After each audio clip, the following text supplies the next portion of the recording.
Well, I'll start the closing session, and I don't feel very keen to close things here, so I was thinking about maybe telling you about the origin of this project. And so it started with two protagonists, Andoni, who you know, and another person, Miguel, who you probably don't know, who's in the audience. And so Andoni met Miguel, and they are friends. And so Miguel likes food, so they may have met in Andoni's restaurant, but that's not quite what happened. Actually, Miguel is the director of the Center for Genomic Regulation in Barcelona, where I've had my lab for 9 years. And, well, actually you can't see anything, sorry.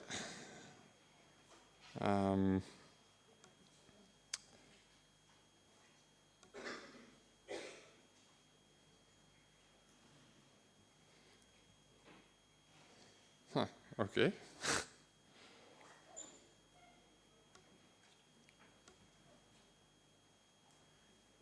What about now? Okay, so here's Miguel and Andoni, and here's the CRG, well, the restaurant. Here's the CRG. And of course, of the CRG, we don't have forks, we don't have knives, we have pipettes. And Andoni visited the CRG, and he was brought to my lab. So I don't quite know why. So it may have been that the dehydrated banana that you saw at the beginning of the day was attracting flies. So a small fly over there is like what we're studying in my lab.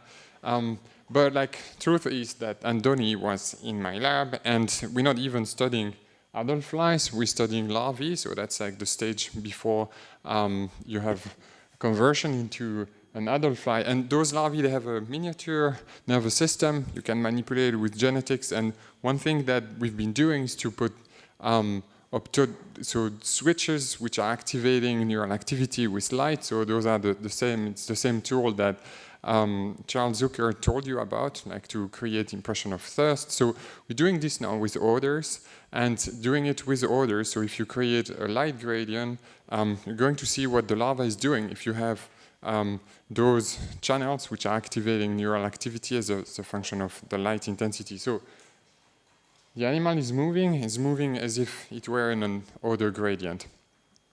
So Andoni found it fascinating, and the question was like, can we do something with this? Like, bring it even like to humans at one point. Felt like, well, that's complete science fiction. But what is true is that our understanding of the molecular basis of this process, like what we know from the fly, from rodents, studies in humans, that could probably lead to some dialogue between the chefs and the scientists. And we felt that there was a niche there that we wanted to try to exploit, and we decided to go for like the initiation of this dialogue. So we formed a team with people who are here on stage, and we decided to divide a workshop into modules. And these are the 4 modules that we came up with. So structure and function of sensors. Second module about the integration of multisensory signals. So it's the module of Juan Carlos. A module about plasticity, metabolism, that was the module led by Irene, and a module about technology, future, which was led by Danny here. Now, to give you a sense of what happened during the workshop, we've made a movie sequence, and that's the one I'm going to play. And after that, we'll try to tell you a bit more about the workshop and invite questions that you may have. So much going on in here. My brain is overflowing. Everything that we do in the kitchen is science. People, when you talk about the idea of maybe molecular gastronomy, it's something that culinary science has become very relevant in the last 20 or 30 years. For me, it's really important for us to work together to improve nutrition, but still have a positive eating experience.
there's kind of insights like that everyone here and myself will take away, and I'm sure what I've gained from here will last with me for, well, forever now.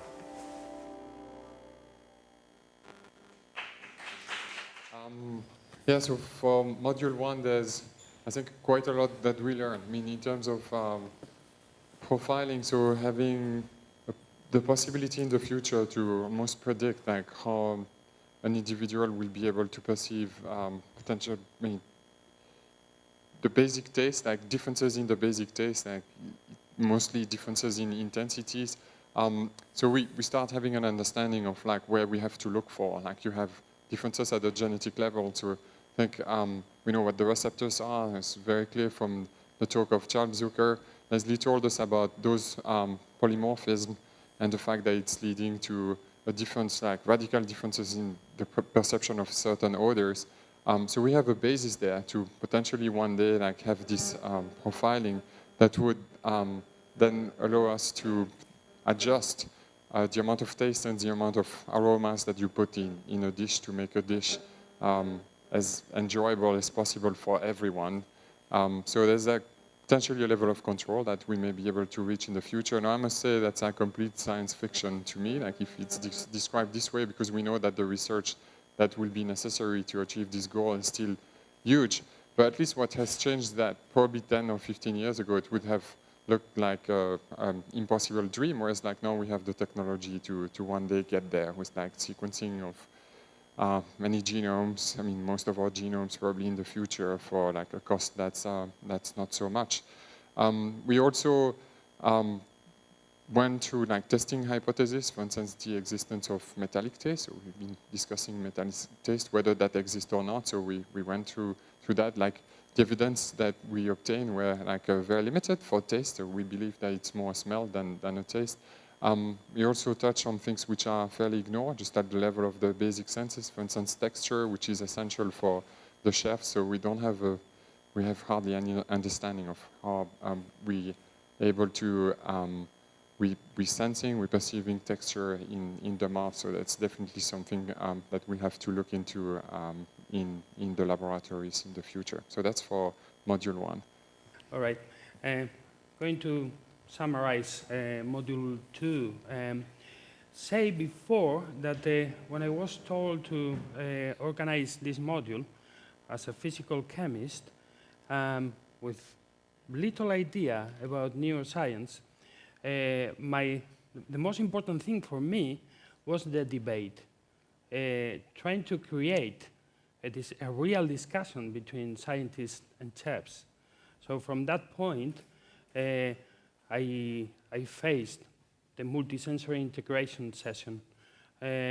What I tried to do for the very beginning was to contact both chefs and scientists to give ideas. I didn't want to give ideas, I want them to give ideas, and that's why and the very first part of the session was made by Joseph Youssef. You heard to Charles Spence and Joseph Youssef today what he was telling you about what are the effect of different senses, like what is the effect of color on taste.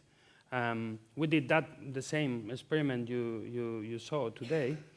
Apart from that, we wanted to discuss about the texture, shape, what are the relations about what is the effect of the texture, of the shape, and even the name of the food, Kiki and Buba, you remember for sure.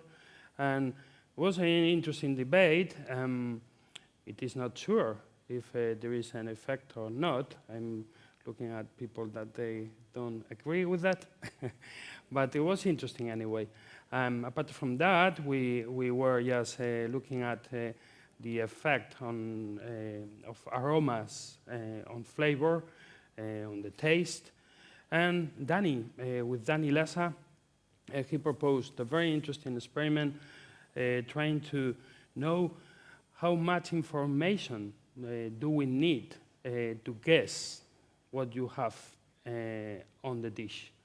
So he started to build a mousse from the very beginning, giving some sensory clues, like orthonasal smell, retronasal smell, texture, just making bubbles inside, and the color. And the final part of the session 2, multisensory integration, was made by a fantastic woman called Janice Wong. It's around.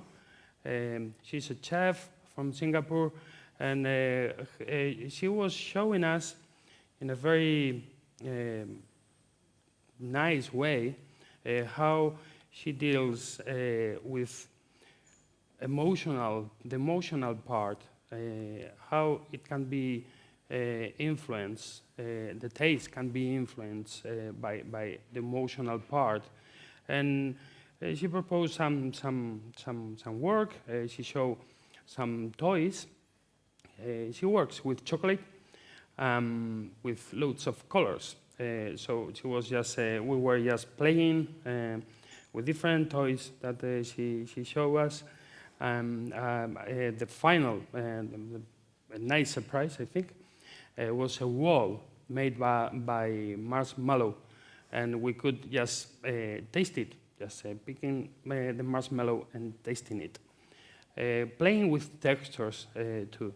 So with those experiments, you can imagine that it was loads of debate and discussions. Maybe not really real conclusions, but I think that it was nice to see how it was possible that both different worlds, like the chef's field and the scientific field, they were just talking together, discussing just for one question. Okay, and then we moved on to module 3. So having explored how we actually sense and how we integrate different sensory modalities, we just wanted to explore plasticity. And what we meant by plasticity was really like, okay, we experience this smell and we experience this taste, but why is it that that can lead to a different actual perception? So how does the same input turn into a different output? So, I mean, something that may be very intuitive for you is that when you're hungry, clearly you will experience you'll be really hungry, you will eat more, and you'll think that everything tastes nicer, right? When you're not hungry, you won't feel that. But as we demonstrated in a session, these concepts to do with satiety and food intake can be really complicated, and that's something that you've already seen from the talks of Dana and Steve. So one thing that we did, for example, was to illustrate these so-called sensory-triggered satiety, whereby exposure of your mouth to sugar just for 1 minute can dramatically reduce your preference for sugar and increase your preference for other kinds of food, and the other way around. So we found, we're beginning to find that this communication between different organs is key to determining how we perceive food and what we do when we're exposed to food.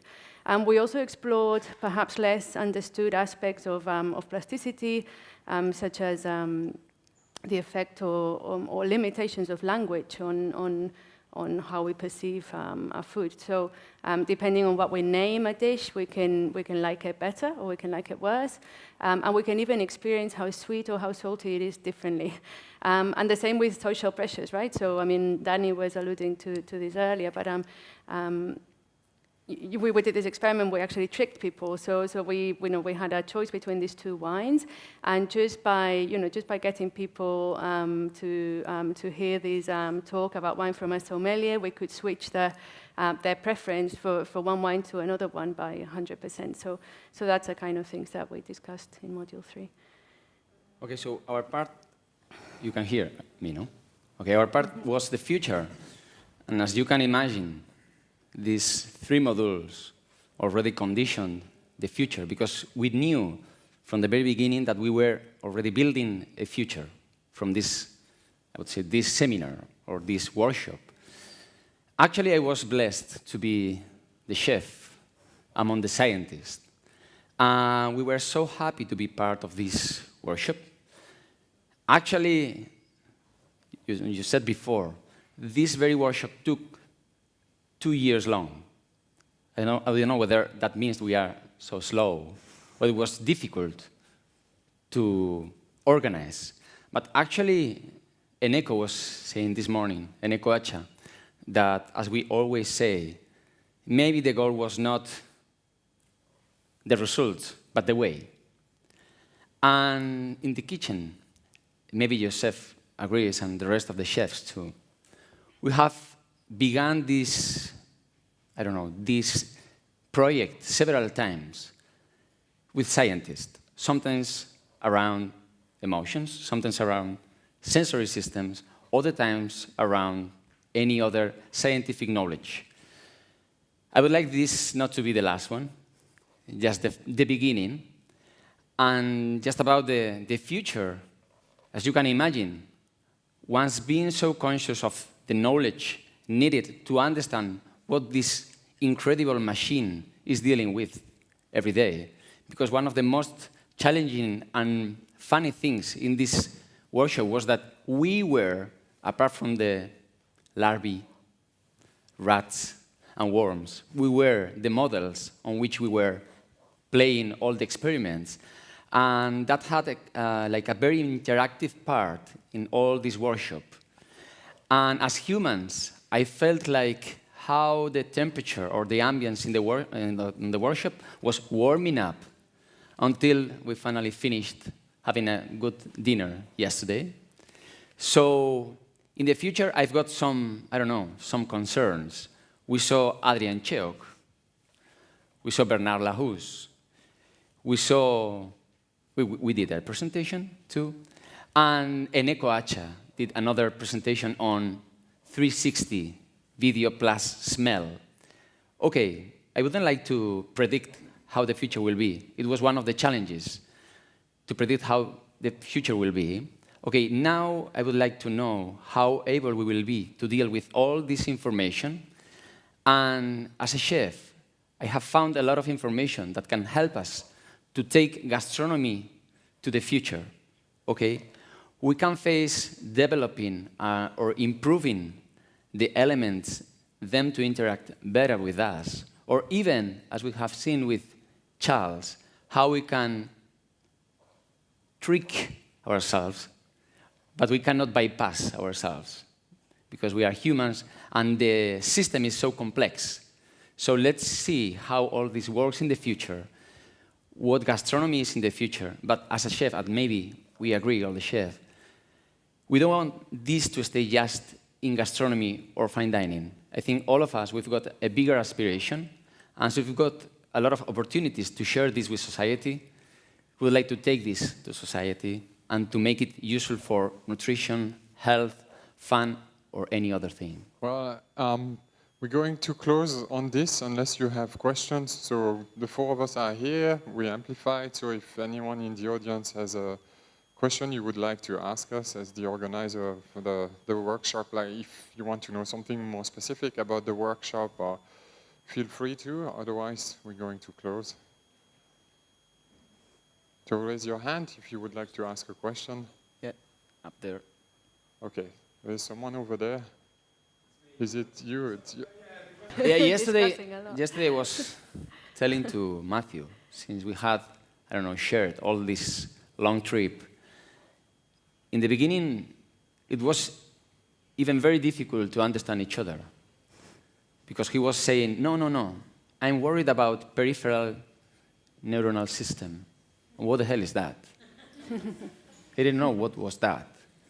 Okay, let's say how the senses work, your tongue, your nose, and he was always interested in how to trick, how we normally trick the senses in gastronomy. We thought about genetics, we thought about future, we thought about internal state, but there were apart a lot of different themes.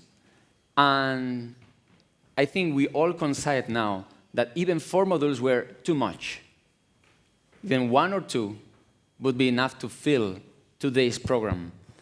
But we wanted to, I don't know, to have a big capture of the picture. And maybe in the future we are going to face more.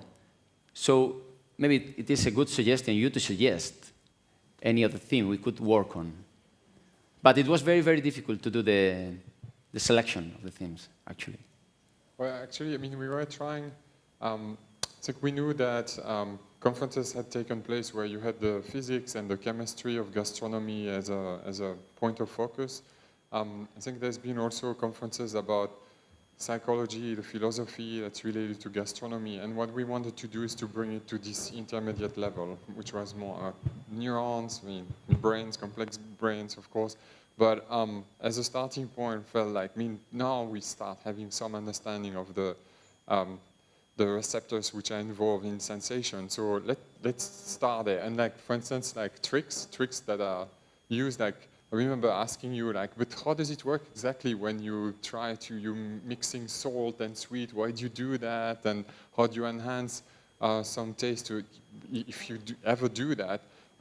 Felt like you have all this empirical knowledge that could probably teach us something, like some elements which would potentially inspire an experiment that a scientist would do in his lab. And I think that was definitely like one challenge. Like, could this happen? Like, if there's, I think, just one example, and my hope is that there'll be more than one, like of a scientist being inspired from those discussions, I think that will certainly be like one sign of success, and of course the opposite as well. Like, has there been a transfer there, like scientists telling you something that you feel you can exploit in the kitchen? My hope is yes, too, but those were the two challenges that we were trying to tackle here. Yes, before we close, we should really thank in public all the team, sort of behind the scenes team that's really allowed this to happen. I mean, all these things would not have been possible without everyone at Mugaritz or a large Mugaritz team that's been cooking round the clock, and like changing. Every time we changed our mind, they had to change what they were cooking, and the Basque Culinary Center, and I guess Sasha, who's still here.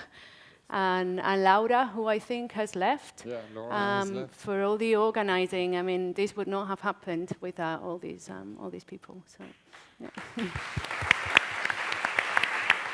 Goodbye. Thank you for coming. Bye.